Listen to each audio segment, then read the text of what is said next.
Saudações a todos, eu sou David William Silva Oliveira e irei apresentar hoje a vocês o trabalho intitulado Efeitos de diferentes concentrações de nitrogênio nos parâmetros de crescimento do dinoflagelado Symbiodino sp, de autoria David William Silva Oliveira, o que vos fala, Carlos Yuri Barbosa de Oliveira, Jéssica Lima de Abreu, Elizabeth Pereira dos Santos, Bárbara de Castro Soares Brandão e Alfredo Oliveira Galves.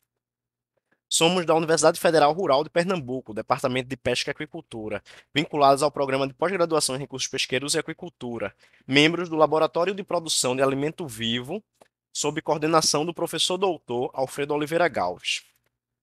As microalgas e suas biomoléculas são bastante conhecidas da aquicultura, seja da produção de biodiesel até a produção de alguns compostos para a confecção de alimentos de aquafeed, assim como também em processos de biorremediação, são extremamente utilizadas. Porém, dentro das microalgas, os dinoflagelados simbiontes se destacam, visto que recentemente foram encontradas indicações farmacológicas para o uso de alguns de seus biocompostos para tratamento de Alzheimer e alguns tipos de câncer, sendo este grupo atualmente de grande importância para o desenvolvimento biotecnológico, quando olhamos da ótica das microalgas. A diversidade do grupo dos dinoflagelados é extremamente grande, uma vez que a evolução filogenética deste grupo permitiu uma grande diversificação. Essa grande diversificação permitiu a exploração de diversos nichos pelo grupo, nichos ecológicos, e esses diversos nichos ecológicos permitiu a a existência de diversas biorefinarias celulares diferentes. E essas biorefinarias celulares diferentes permitem a exploração de diversos compostos com um potencial biotecnológico também diferentes.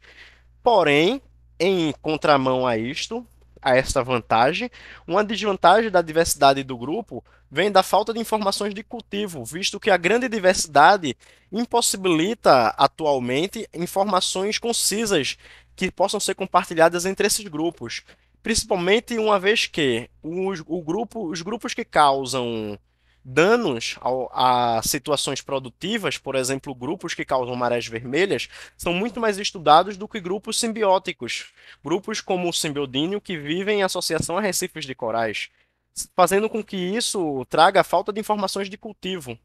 Aliada à falta de informações de cultivo para esse grupo específico de dinoflagelados simbiontes e alguns outros grupos de dinoflagelados que não causam efeitos nocivos ao meio ambiente ou a cultivos, temos também a acessibilidade aos aparatos produtivos, visto que os dinoflagelados, em sua maioria, sofrem grande dificuldade ao serem cultivados em sistemas tradicionais, como fotobioreatores e raiçoeis, visto que as forças de cisalhamento e as tensões existentes no sistema destroem suas células com facilidade. Dos principais objetivos do trabalho foram entender as respostas em crescimento para diferentes concentrações de nitrogênio para dinoflagelados simbionte, verificar possíveis efeitos limitantes relacionados a este nutriente nestes dinoflagelados e contribuir para o desenvolvimento científico acerca dos cultivos dinoflagelados em geral. A cepa foi obtida num laboratório de produção de alimento vivo, no Departamento de Pesca e Aquicultura da Universidade Federal Rural de Pernambuco, sendo esta mantida em água do mar enriquecida com meio F2 Gila, mais vitaminas do complexo B, sendo a temperatura controlada a 22 graus Celsius na manutenção desta cepa. Para o tratamento, para início dos experimentos, foram definidos quatro tratamentos. Um de 0 vezes a concentração definida no meio Gila para cultivo de microalgas marinhas, a de 0,5 vezes, a de uma vez e a de 2 vezes.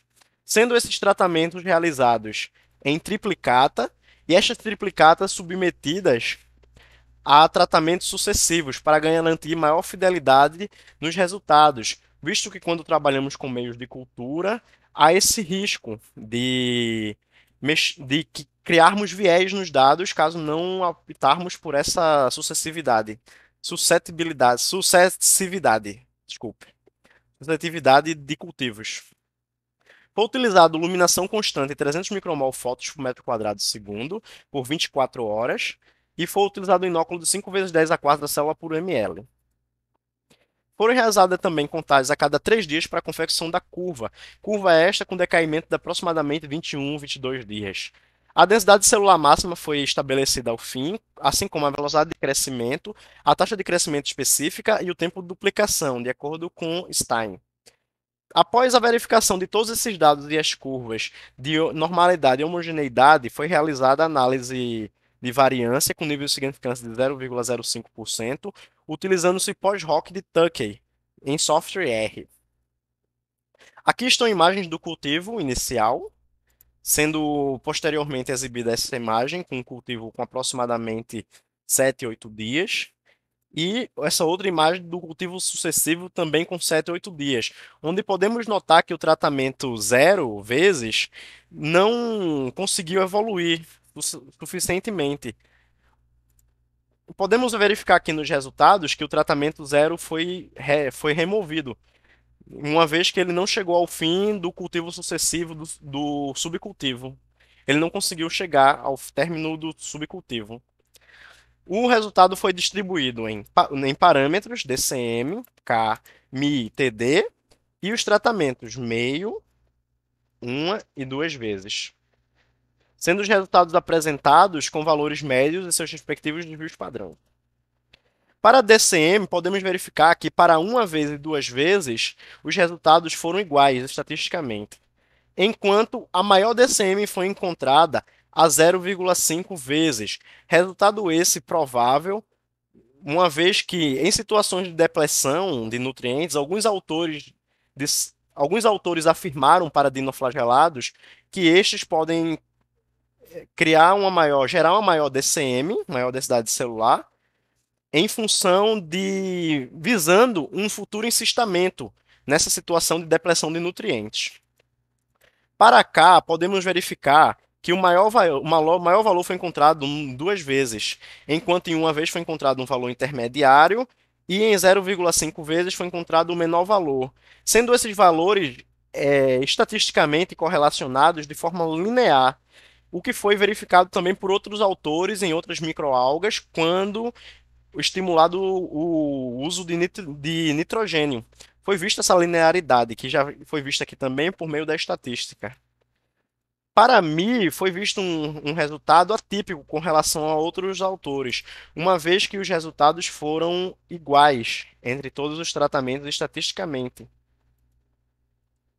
Enquanto para TD, foi encontrado a mesma relação encontrada para K, justificada também pelos mesmos autores que em K. Contudo, esta relação ela é inversamente proporcional à primeira, visto que o maior valor de tempo de duplicação foi encontrado em 0,5 vezes, enquanto os outros valores foram considerados iguais. Contudo, dá para se observar uma certa linearidade em um decaimento inversamente proporcional da curva de K neste TD. Considerações finais. Maiores concentrações de nitrogênio, duas vezes, propiciaram maior crescimento celular. A manutenção das concentrações comuns, uma vez, permitiu uma densidade igual às maiores concentrações, duas vezes, assim como em relação à taxa de crescimento celular. Maiores ou menores concentrações de nitrogênio não interferiram nas taxas de crescimento específico. O uso de menor nível de nitrogênio, 0,5 vezes, permitiu maior densidade celular máxima. Concluímos que menores níveis de nitrogênio com relação aos testados são prejudiciais ao desenvolvimento, enquanto maiores níveis não propiciam efeitos significativos ao cultivo. Maiores estudos são necessários para elucidar os mecanismos que fazem com que